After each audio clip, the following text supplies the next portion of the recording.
বিতর্কিত কর্মকাণ্ড করে সমালোচিত হয়েছেন বারবার।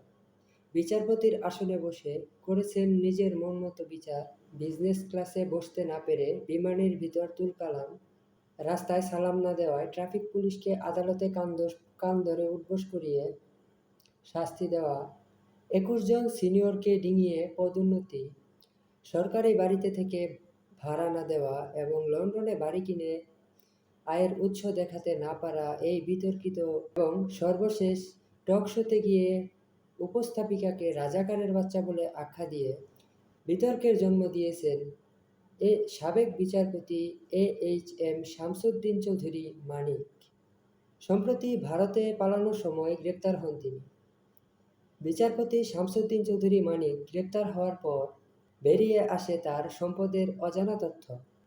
জানা গেছে, রাজধানীর বারিধারায় ওয়াকফ করা ৯০০ কোটি টাকার ৫ একর জমি অন্যায়ভাবে দখল করেছেন তিনি। সরকারের নানান প্রকল্প হাতিয়ে নিয়ে তিনি নিজের পৈতৃক সম্পত্তি বলে দাবি করেছেন এবং দেখিয়েছেন পৈতৃক সম্পত্তি বলে উপস্থাপন করেছেন সরকারের কাছে। আওয়ামী লীগ সরকারের পক্ষে থাকায় তার ব্যাপারে কোনো প্রকার আইনি হুঁশিয়ারি এবং আইনি নোটিশ তাকে দেওয়া হয়নি। তিনি পুলিশের কাছে ধরা পড়ার পর বেরিয়ে এসেছে তার সব মিলিয়ে রয়েছে শতাধিক ফ্ল্যাট।